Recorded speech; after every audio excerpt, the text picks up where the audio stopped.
ನಮಸ್ಕಾರ. ಆರ್ಫೆ YouTube channel ಸ್ವಾಗತ.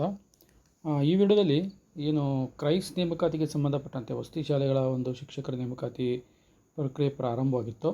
ಈ ಒಂದು ಪ್ರಕ್ರಿಯೆಗೆ ಹೈಕೋರ್ಟ್ನಿಂದ ತಡೆಯಾಜ್ಞೆ ಬಂದಿದೆ ಅಂತೇಳಿ ಒಂದು ಮಾಹಿತಿ ಇದೆ. ಹೀಗಾಗಿ ಈ ವಿಡಿಯೋದಲ್ಲಿ ಈ ತಡೆಯಾಜ್ಞೆ ಪರೀಕ್ಷೆ ನಡೆಸ್ತಾರೋ ಇಲ್ಲವೋ, ಏನು ಪರೀಕ್ಷೆ ಮುಂದೂಡುತ್ತೋ, ಏನು ಈ ನೇಮಕಾತಿ ಪ್ರಕ್ರಿಯೆನೇ ಕ್ಯಾನ್ಸಲ್ ಆಗುತ್ತೋ, ಇದರ ಕುರಿತಾಗಿ ಈ ವಿಡಿಯೋದಲ್ಲಿ ಸ್ಪಷ್ಟವಾಗಿ ಹೇಳ್ತಾ ಬರುತ್ತೆ ಅಂತ ವಿಡಿಯೋವನ್ನು ಎಂಡ್ವರೆಗೆ ನೋಡಿ. ಆದರೆ ಇವತ್ತಿನ ಪೇಪರಲ್ಲಿ ಅಂದರೆ 28 ಆಗಸ್ಟ್ 2026ಕ್ಕೆ ಸಂಬಂಧಪಟ್ಟಂತೆ ಹೈಕೋರ್ಟ್ನ ಒಂದು ತೀರ್ಪು ಬಂದಿದೆ. ಏನು ಅಂತಂದರೆ, ವಸತಿ ಶಾಲೆಗಳ 767 ಶಿಕ್ಷಕರ ನೇಮಕಕ್ಕೆ ಬ್ರೇಕನ್ನು ಹಾಕಲಾಗಿದೆ ಅಂತ ಅಂದರೆ ನೇಮಕಾತಿ ಪ್ರಕ್ರಿಯೆ ನ್ಯಾಯಾಲಯದ ಅಂತಿಮ ಆದೇಶಕ್ಕೆ ಒಳಪಡುತ್ತದೆ ಅಂತ ಹೈಕೋರ್ಟ್ ತೀರ್ಪು ಕೊಟ್ಟಿದೆ ಅಂತೆ. ಓಕೆ, ಹಾಗಿತ್ತಂದರೆ ಈ ಅಂತಿಮ ಆದೇಶ ಬರುವವರೆಗೂ KA ದೂರು ಪರೀಕ್ಷೆಯನ್ನು ಮುಂದೂಡ್ತಾರಾ ಅನ್ನುವಂಥ ಒಂದು ಪ್ರಶ್ನೆ. ಯಾಕಂತಂದರೆ ಆಲ್ರೆಡಿಯಾಗಿ ಈಗ ಶಾಲಾ ಶಿಕ್ಷಣ ಇಲಾಖೆಯ ಪರೀಕ್ಷೆ ಇದೆ, VO ಎಕ್ಸಾಮ್ ಇದೆ, ಭಾಳಷ್ಟು ಎಕ್ಸಾಮ್ಗಳು ಒಂದೇ ತಿಂಗಳಲ್ಲಿದೆ, KCET ಎಕ್ಸಾಮ್ ಇದೆ. ಹೀಗಾಗಿ ಇವರು KA ದವರು ಏನಾದರೂ ಪರೀಕ್ಷೆಯನ್ನು ಮುಂದೂಡ್ತಾರಾ ಅಂತ ನೋಡ್ತಾ ಬರೋದಾಗಿತ್ತು. ಅಂದರೆ ಈ ಪೇಪರ್ ಆರ್ಟಿಕಲ್ ಪ್ರಕಾರ ನೋಡ್ತಾ ಬರೋದಾಗಿತ್ತು ಅಂದರೆ, ಹಿಂದೆ ಕೆಲಸ ಮಾಡ್ತಾ ಇರುವಂಥ ಸುಮಾರು 55 ಜನ ಅತಿಥಿ ಶಿಕ್ಷಕರು ಏನು ಮಾಡಿದ್ದಾರೆ, ಅವ್ರಿಗೆ ಹಿಂದೆ ಇವರಿಗೆಲ್ಲ ಕೃಪಾಂಕ ಕೊಟ್ಟು ಕೆಲವೊಂದು ಶಿಕ್ಷಕರದ ಕಾಯಂ ಮಾಡಿಕೊಂಡಿದ್ರು. ಪ್ರೆಸೆಂಟ್ಲಿ ಅವರನ್ನು ಕಡೆಗಣಿಸಿ ಇವರು ಈ ಒಂದು ನೇಮಕಾತಿ ಪ್ರಕ್ರಿಯೆ ಮಾಡ್ತಾ ಇದ್ದಾರೆ. ಹೀಗಾಗಿ ಈ ನೇಮಕಾತಿ ಪ್ರಕ್ರಿಯೆ ಆಗಬಾರ್ದು ಅಂತೇಳಿ ಅವರು 55 ಜನ ತಡೆಯನ್ನು ತಂದಿದ್ದಾರಂತೆ.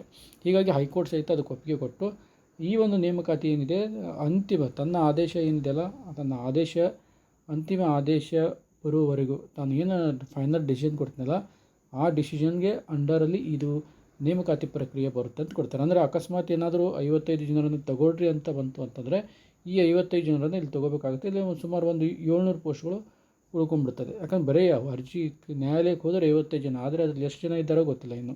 ಓಕೆ, ಹೀಗಾಗಿ ಇದನ್ನು ನೋಡ್ತಾ ಬರೋದಾಗಿತ್ತು ಅಂದರೆ ಇಲ್ಲಿ ಡೀಟೇಲಾಗಿ ನೋಡ್ಬೋದು. ಇಲ್ಲಿ ಪೇಪರಲ್ಲಿ ಸಹಿತ ಕೊಟ್ಟಿದ್ದಾರೆ.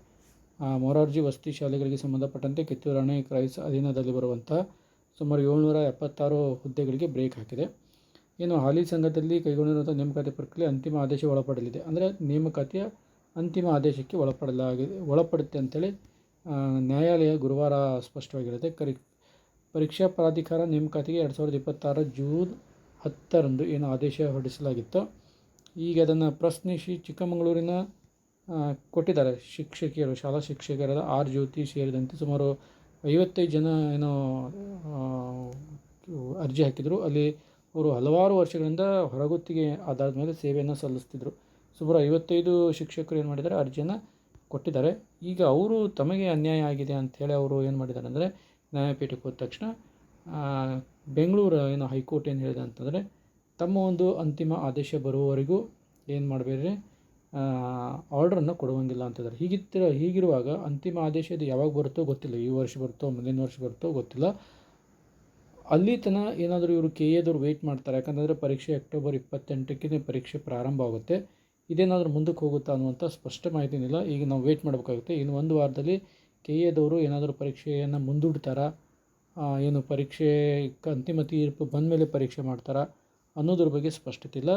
ಆಲ್ಮೋಸ್ಟ್ ಅದಾಗಿ ಎಕ್ಸಾಮ್ ಮುಂದೆ ಹೋಯಿತು ಅಂತಂದರೆ ಭಾಳಷ್ಟು ಅಭ್ಯರ್ಥಿಗಳಿಗೆ ಒಂದು ರಿಲೀಫ್ ಆಗುತ್ತೆ. ಯಾಕಂದರೆ ಭಾಳಷ್ಟು ಜನ ಶಾಲಾ ಶಿಕ್ಷಣ ಇಲಾಖೆ ನಡೆಸುವಂಥ ನೇಮಕಾತಿ ಪ್ರಕ್ರಿಯೆಯಲ್ಲಿ ಉಳ್ಕೊಂಡಿರೋದ್ರಿಂದ ಅವ್ರಿಗೂ ಸ್ವಲ್ಪ ಹೆಲ್ಪ್ ಆಗುತ್ತೆ. ಹೀಗಾಗಿ KA ದವರು ಪರೀಕ್ಷೆಯನ್ನು ಮುಂದೆ ಹಾಕಿದ್ರೇ ಒನ್ ಟೈಪ್ ಬೆಟರ್ ಆಗುತ್ತೆ. ಓಕೆ, ಆದರೆ KA ದವ್ರದ್ದು ಒಂದು ಡಿಸೈಡ್ ಏನು ಅನ್ನೋದನ್ನು ನಾವು ಈ ವಾರದಲ್ಲಿ ಕಂಡುಕೊಳ್ಬೋದಾಗಿದೆ. Okay, thank you.